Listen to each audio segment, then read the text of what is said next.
السلام علیکم ورحمۃ اللہ وبرکاتہ۔ الحمد للہ نحمده ونستعینه ونستغفره ونؤمن به ونتوکل علیہ ونعوذ باللہ من شرور انفسنا ومن سیئات اعمالنا من يهده الله فلا مضل له ومن يضلله فلا هادي له ونشهد أن لا إله إلا الله وحده لا شريك له ونشهد أن سيدنا وسندنا وحبيبنا وشفيعنا ومولانا محمد صلى الله عليه وسلم وعلى آله وأصحابه أجمعين، أما بعد فأعوذ بالله من الشيطان الرجيم، بسم الله الرحمن الرحيم، إن هذا القرآن يهدي للتي هي أقوم ويبشر المؤمنين الذين يعملون الصالحات أن لهم أجرا كبيرا، وقال النبي صلى الله عليه وسلم إن الله يرفع بهذا الكتاب أقواما ويضع بها الآخرين، أو كما قال عليه الصلاة والتسليم۔ محترم سامعین، معزز علماء کرام اور پیارے بچوں،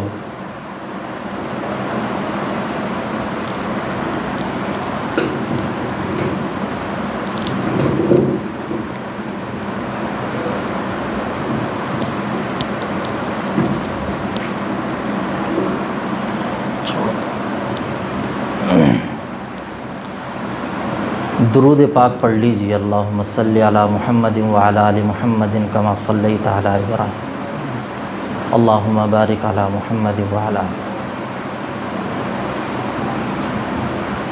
سب سے پہلے اس رب ذوالجلال کا شکر ہے کہ جس نے ہمیں جناب رسول اللہ صلی اللہ علیہ وسلم کی امت میں پیدا فرمایا۔ بڑی سعادت کی بات ہے کہ اللہ رب العزت نے اس مختصر سی مجلس کے اندر، جس کو ہم مختصر سمجھتے ہیں، جمع ہونے کی توفیق عطا فرمائی۔ ایسی مجلسیں رب ذوالجلال کے یہاں بڑا مقام رکھتی ہیں۔ میں مبارکباد پیش کرتا ہوں آپ تمام حضرات کو، جو کمیٹی والے حضرات ہیں جنہوں نے اس چمنستان کو سجایا، اور خصوصاً اس مدرسے کے ذمہ دار قاری محمد مستقیم صاحب دامت برکاتہم، اللہ تعالیٰ آپ کی عمر میں خوب اضافہ فرمائے، خوب برکت عطا فرمائے کہ انہوں نے اس کوشش اور محنت کے ساتھ، اس لگن کے ساتھ اس کی آبیاری کی۔ رب ذوالجلال کا فضل ہے کہ آج ہمارے سامنے یہ دن آیا کہ رب ذوالجلال نے ایک بچے کا حفظ شروع کرنے کا ہم سب کو موقع عنایت فرمایا۔ آج ایک بچے کا حفظ شروع ہو رہا ہے۔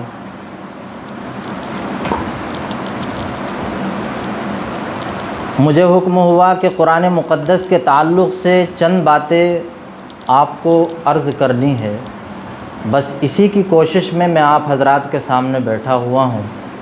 اللہ رب العزت نے قرآن مقدس ایک مکمل ضابطہ جناب رسول اللہ صلی اللہ علیہ وسلم کو عنایت فرمایا، اور آپ کے ذریعے سے صحابہ اکرام کے واسطے سے ہو کر علماء اکرام تک اور پوری امت تک یہ ذریعہ ہدایت پہنچا۔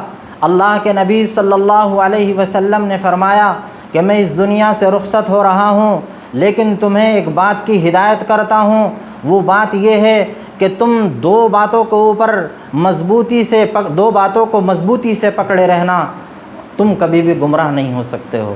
اللہ کے نبی صلی اللہ علیہ وسلم نے فرمایا وہ دونوں باتیں یہ ہیں کہ اللہ اور اس کے رسول کی اطاعت اور قرآن مقدس کو مضبوطی سے تھامے رکھنا۔ قرآن مقدس یہ ایک ایسی عظیم کتاب ہے کہ جس کے جیسی پوری دنیا کے اندر آج تک کوئی کتاب نہ ہوئی۔ آپ تورات کو اٹھا کر کے دیکھیے، محفوظ نہیں ہے۔ آپ انجیل کو اٹھا کر کے دیکھیے، محفوظ نہیں ہے۔ آپ زبور کو اٹھا کر کے دیکھیے، محفوظ نہیں ہے۔ لیکن جب رب ذوالجلال نے قرآن مقدس کو نازل فرمایا تو قرآن مقدس کو نازل کرتے وقت ایک آیت نازل فرمایا انا نحن نزلنا الذکر و انا لہ لحافظون، کہ ہم قرآن مقدس کو اتار رہے ہیں اور ہم ہی اس کی حفاظت کرنے والے ہیں۔ اور بڑا اچھا ذریعہ اللہ رب العزت نے بنایا کہ سینہ در سینہ کلام پاک بچے حفظ کر لیتے ہیں۔ اللہ نے اس قرآن کو اتنا آسان کر دیا کہ معصوم بچے اپنے اپنے سینوں کے اندر اس قرآن کو محفوظ کر لیتے ہیں اور ایک سے دوسرے کو سناتے ہیں تو وہ غلطیوں کے اوپر ٹوک دیتا ہے۔ یہ حفاظت کا ذریعہ ہے۔ میں آپ کو ایک واقعہ سناتا چلوں، شہر انطاکیہ کا ایک واقعہ ہے۔ حضرت عیسیٰ علیہ السلام کے زمانے کا۔ حضرت عیسیٰ علیہ السلام ایک مرتبہ ایک بستی کے اندر گئے، وہاں جا کر کے لوگوں سے کہا کہ بھئی ہم تمہارے یہاں مہمان آئے ہیں، ہماری مہمان نوازی کیجئے۔ پہلے یہ ہوتا تھا کہ کوئی بھی مہمان چاہے وہ کسی سے اس کا کوئی تعلق ہو یا نہ ہو، اس بستی میں اگر پہنچ گئے تو پوری بستی والوں کی ذمہ داری ہوتی تھی کہ اس کی مہمان نوازی کی جائے۔ حضرت عیسیٰ علیہ السلام نے بھی وہاں جا کر کے کہا کہ بھئی ہماری میزبانی کی جائے، مہمانی کی جائے۔ حضرت عیسیٰ علیہ السلام کو ان لوگوں نے منع کر دیا، کہا کہ ہم مہمان نوازی نہیں کر سکتے، ہم آپ کی میزبان نہیں بن سکتے ہیں۔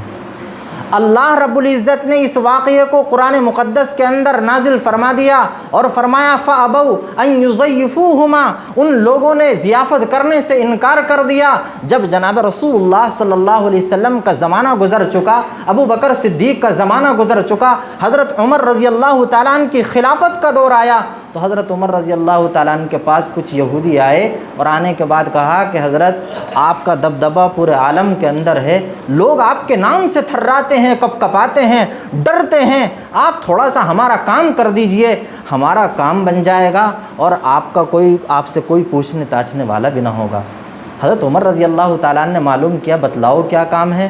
کہا کہ بس ذرا سی مہربانی کر دیجئے کہ تمہارے قرآن میں اللہ نے ایک آیت نازل فرمائی جس میں کہا فَأَبَوْا أَن يُضَيِّفُوهُمَا۔ یہ جو ابو کا لفظ ہے، ابا کے معنی انکار کرنے کا آتے ہیں، آپ تھوڑی سی مہربانی یہ کر دیجئے، اس نقطے کو، با کے نقطے کو نیچے سے اٹھا کر کے اوپر رکھ دیجئے اور ذرا سی مہربانی کر کے ایک نقطہ اور اس کے برابر میں لگا دیجئے، تو یہ ابو کی جگہ اتو ہو جائے گا۔ تو یہ ہو جائے گا کہ عیسیٰ علیہ السلام جب بستی کی طرف گئے تو ان لوگوں سے جب ضیافت کے بارے میں کہا تو ان لوگوں نے مہمان نوازی حضرت عیسیٰ علیہ السلام کی ہماری عزت بچ جائے گی اور آپ کا کچھ جائے گا نہیں۔ حضرت عمر فاروق رضی اللہ تعالیٰ عنہ نے جب یہ الفاظ ان کی زبان سے سنے تو آپ غصے میں آگ بگولا ہو گئے، آپ کھڑے ہوئے، آپ کے ہاتھ میں درہ تھا، آپ نے اس درے کو پٹخا اور پٹخنے کے بعد کہا کہ نالائق خبردار، اٹھو یہاں سے، کھڑے ہو جاؤ، آج کے بعد اس طرح کی اگر جرأت کرنے کی تم نے کوشش کی تو یہ درہ ہوگا اور تمہاری کمر ہوگی، تمہاری اس سے خبر لی جائے گی۔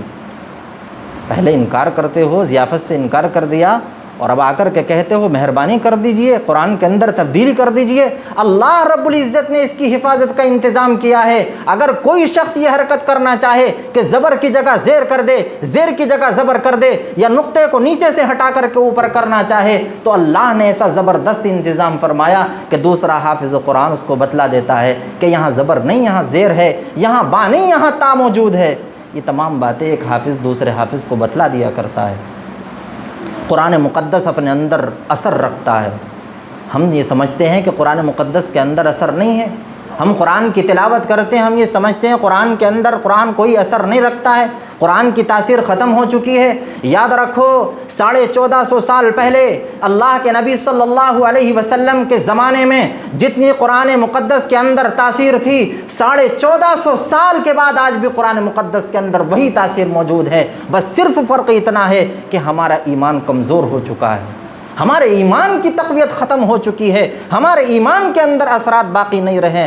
آج بھی اگر ہمارے ایمان کے اندر وہ تاثیر پائی جائے، پیدا ہو جائے، تو یاد رکھو قرآن مقدس کے اندر وہی تاثیر آج بھی موجود ہے۔ میں آپ کو ایک واقعہ تھوڑا سا سناتا چلوں۔ اللہ کے نبی صلی اللہ علیہ وسلم کے زمانے میں آپ کے 3 دشمن، جن کا نام ابو جہل، ابو سفیان، اخنس ابن شریق، یہ تینوں شخص حضور اقدس صلی اللہ علیہ وسلم کے سخت دشمن تھے۔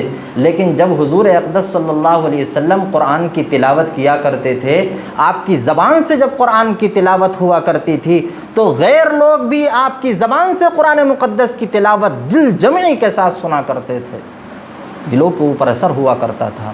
ایک مرتبہ کا واقعہ ہے کہ ابو جہل اپنے گھر سے چلا، محمد الرسول اللہ کی زبان سے مجھے کلام مقدس کی تلاوت سننی ہے۔ دوسری طرف سے ابو سفیان اپنے گھر سے چلا کہ مجھے محمد الرسول اللہ کی زبان سے قرآن کی تلاوت سننی ہے۔ تیسری طرف اخنس ابن شریق اپنے گھر سے چلا کہ مجھے محمد الرسول اللہ کی زبان سے قرآن کی تلاوت سننی ہے۔ تینوں حضرات چلے گئے، حضور صلی اللہ علیہ وسلم کے پاس جا کر کے کھڑے ہو گئے، چھپ چھپا کر کے کھڑے ہو گئے۔ تینوں نے قرآن مقدس کی تلاوت سنی، اور تلاوت سننے کے بعد وہاں سے واپس آئے تو تینوں کی ملاقات اتفاقاً ایک چوراہے پر ہو گئی۔ تینوں نے جب ایک دوسرے کو دیکھا تو کہا کہ بھئی تم کہاں سے آ رہے ہو؟ تو دوسرے نے کہا کہ بھئی تم بتاؤ تم کہاں سے آ رہے ہو۔ آپس میں جب بات چیت ہوئی، چونکہ ایک دوسرے کو پہچانتے تھے اور سمجھتے تھے کہ ہم جہاں سے آ رہے ہیں وہ غلط کام کر کے آ رہے ہیں، ہم قرآن سن کر کے آ رہے ہیں، ہم تو محمد الرسول اللہ کے دشمن ہیں، ہم تو کلام الہی کے دشمن ہیں، ہم اس دین کے دشمن ہیں جس کو محمد ابن عبداللہ لے کر کے آئے ہیں۔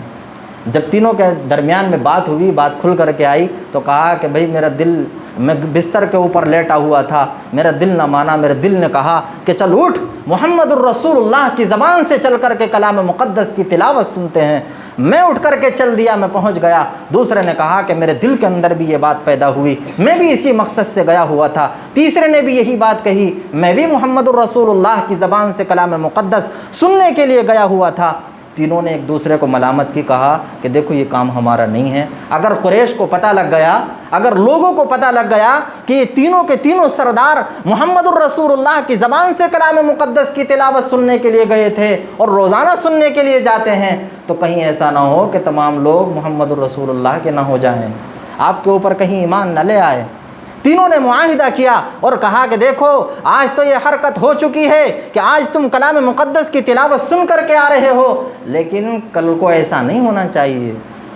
پورا دن گزر گیا، قرآن مقدس کی جو آیتیں رات میں سنی تھی وہ ذہن کے اندر گنجارتی رہی اور گردشیں کرتی رہی۔ سارا دن گزر گیا، شام ہوئی، وعدہ وعید یاد آئی، اللہ کے نبی صلی اللہ علیہ وسلم کی زبان سے نکلے ہوئے کلمات، قرآن کریم کی تلاوت بھی یاد آئی، دل جھنجھڑنے لگا، دل کے اندر ایک اثر تھا، ایک کیفیت تھی۔ دل نے کہا کہ اٹھ کھڑا ہو جا، وہ دونوں جو دوسرے تیرے ساتھی ہیں وہ تو آج نہیں جائیں گے، بس چل میں چلتا ہوں محمد رسول اللہ کی زبان سے کلام پاک سننے کے لیے۔ ہر کسی نے یہی سوچا، ہر کسی نے یہی سوچا کہ دوسرے دونوں جو لوگ ہیں وہ دونوں نہیں جائیں گے کلام پاک سننے کے لیے، میں کلام پاک سننے کے لیے پہنچتا ہوں۔ تینوں کے تینوں پھر پہنچ گئے، جا کر کے کلام مقدس کی تلاوت سنی اور سن کر کے پھر واپس آ رہے تھے۔ اسی چوراہے پر پھر سے ملاقات ہو گئی، تینوں نے پھر ایک دوسرے کو منہ کو دیکھا اور کہا کہ شاید آج بھی تم کلام مقدس کی تلاوت سن کر کے آ رہے ہو؟ کہا کہ ہاں۔ پھر ملامت کی ایک دوسرے کو، کہا کہ ہمیں یہ کام نہیں کرنا چاہیے، ہم تو محمد الرسول اللہ کے دشمن ہیں، ہمارے محمد الرسول اللہ دشمن ہیں، ہم ان کا کلام سن نہیں سکتے ہیں، ہمیں وہاں تک نہیں جانا چاہیے۔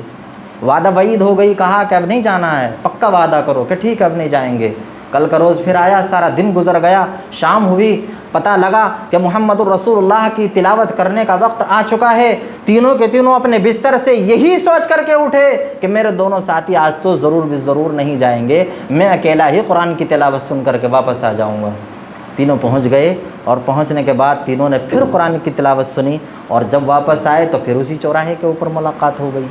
ملاقات جب ہوئی تو اب لان تان کی، کہا کہ دیکھو بالکل غلط بات ہے، ہمیں اس طریقے سے نہیں کرنا چاہیے، ہم اپنی قوم کے سردار کہلاتے ہیں، ہمارے لیے یہ بات زیبا نہیں ہے کہ ہم محمد الرسول اللہ کی زبان سے یہ قرآن کریم کی تلاوت سنیں یا ان کی مجلس میں جا کر کے شریک ہوں۔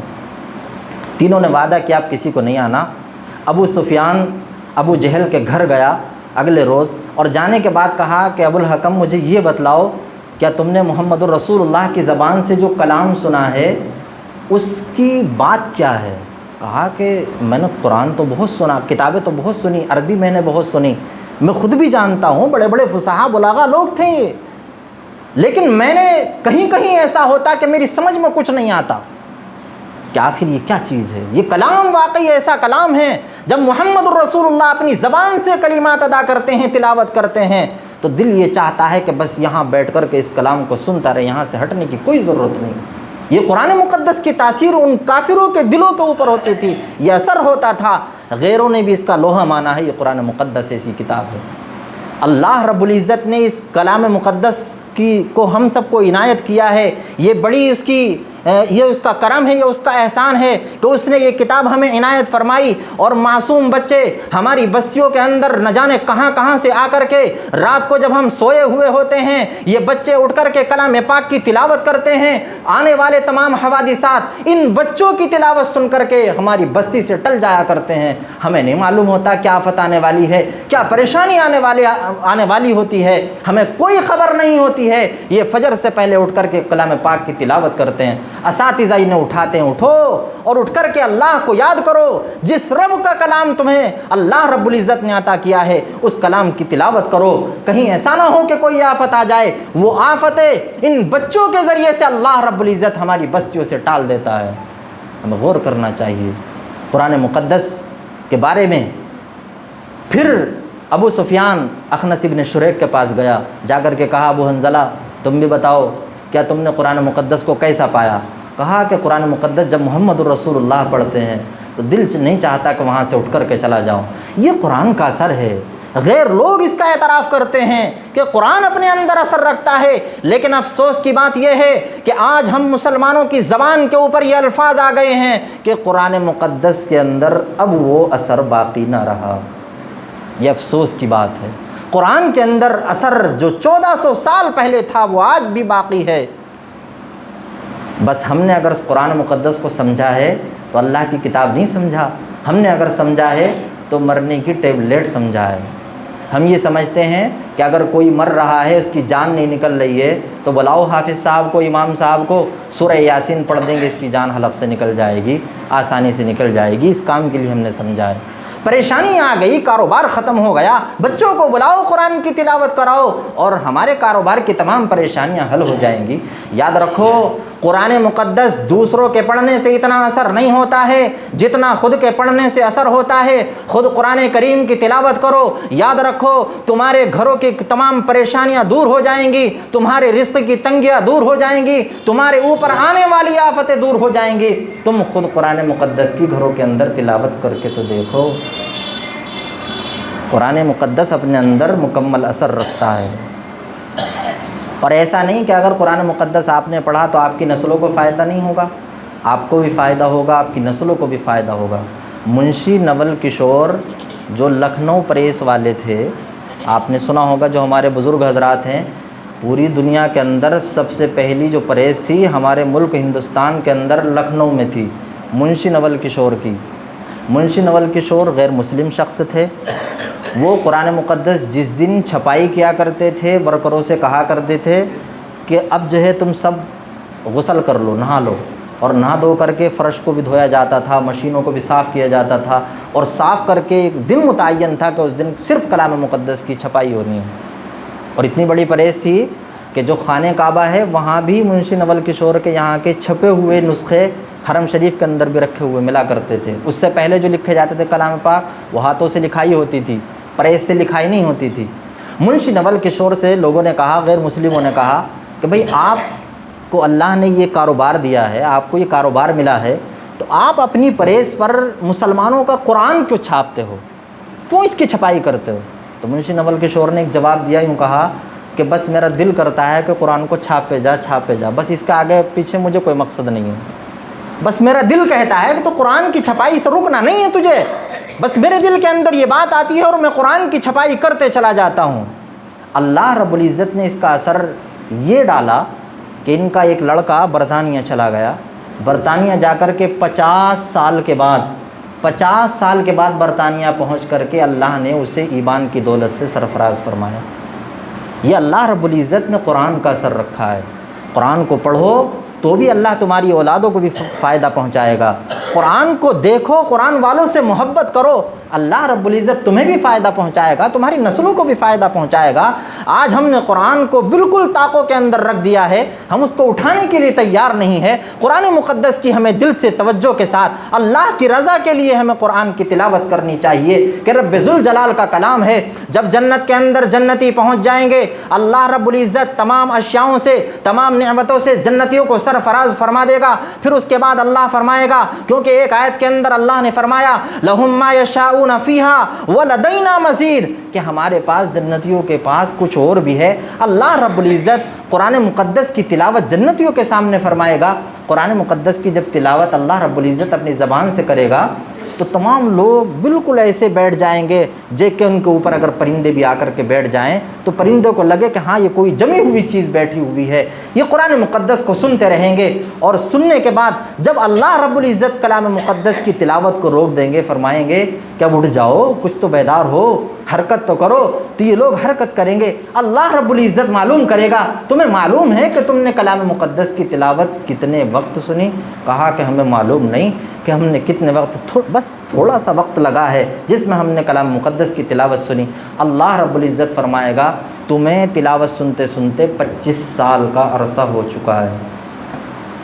اللہ اکبر، یہ اللہ رب العزت کی شان ہے، اللہ رب العزت کی زبان سے نکلے ہوئے الفاظ، اللہ رب العزت کی زبان سے قرآن مقدس کی تلاوت۔ اللہ اللہ، کیا ٹھکانے ہیں۔ وہ معزز تھے زمانے میں مسلمہ ہو کر، اور ہم خوار ہوئے تاریک قرآن ہو کر۔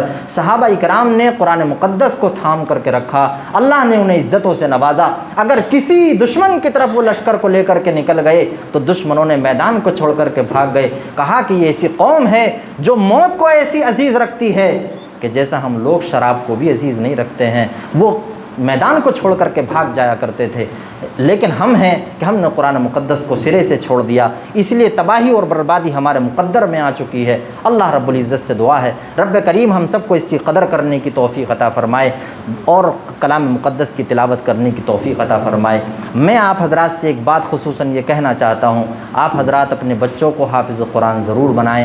یہ نہ سوچیں کہ حافظ قرآن بننے کے بعد بچے بیکار ہو جاتے ہیں، کسی مقصد کے نہیں ہوتے ہیں، یہ سوچنا بالکل غلط ہے اور نازیبا بات ہے۔ سب سے پہلے اپنے بچوں کو مسلمان بناؤ، اس کے بعد ڈاکٹر، انجینئر، جو کچھ آپ کو بنانا ہے بعد میں بناؤ۔ اگر آپ کا بیٹا حافظ قرآن بنا تو یاد رکھو آپ کی قدر کرنے والا بنے گا۔ بالکل چھوٹی سی بات اس تعلق سے میں آپ کو بتلا کر کے اپنی بات ختم کرتا ہوں۔ ایک شخص کے 2 بیٹے تھے، دونوں بیٹوں میں سے اس نے تجویز کیا کہ ایک بچے کو مجھے حافظ قرآن بنانا ہے اور دوسرے بچے کو مجھے انجینئر بنانا ہے۔ دونوں کو بنا دیا، ایک کو حافظ قرآن بنا دیا اور ایک کو انجینئر بنا دیا۔ انجینئر صاحب اپنے کام پہ چلے گئے، حافظ قرآن جو تھے وہ بچوں کو مکتب میں پڑھانے لگے۔ والد محترم کے دل کے اندر ایک دن خیال آیا کہ میں اپنے دونوں بیٹوں سے مل کر کے آتا ہوں۔ سب سے پہلے اپنے انجینئر بیٹے کے پاس، جس کی لوگ تعریف کیا کرتے تھے، فلاں کا بیٹا انجینئر ہے، فلاں کا بیٹا اتنا پڑھا لکھا ہے، اس کے پاس وہ ملاقات کے لیے گئے، اور جیسے جا کر پہنچے تو میٹنگ ہو رہی تھی۔ میٹنگ کے درمیان میں وہ شخص بیٹھا ہوا تھا، جا کر کے دستک دی، کسی نے اندر سے کہا کہ کون ہے؟ تو باہر آ کر کے دیکھا کہ ایک پھٹے پرانے کپڑوں میں، کرتے پاجامے میں ایک بڑے میاں آئے ہوئے ہیں۔ انہوں نے کہا کہ مجھے فلاں انجینئر صاحب سے ملنا ہے۔ جب وہ انجینئر صاحب باہر کو آئے تو انہوں نے کہا ابا جان آپ نے میری بے عزتی کرا دی، آپ پھٹے پرانے کپڑوں کے اندر یہاں چلے آئے، مجھے بتلایا ہوتا، مجھے خبر کر دی ہوتی، آپ کو یہاں نہیں آنا چاہیے تھا۔ خوب سنائی، جتنا اس کے دل میں آیا اس نے خوب سنائی۔ باپ مایوس ہوا اور مایوس ہو کر کے اپنے گھر کو رخصت ہو کر کے واپس آ گیا۔ پھر دل کے اندر خیال آیا کہ دوسرے بیٹے کے پاس سے بھی میں ملاقات کر کے آتا ہوں۔ حافظ قرآن کے پاس پہنچا اور پہنچنے کے بعد سلام کیا۔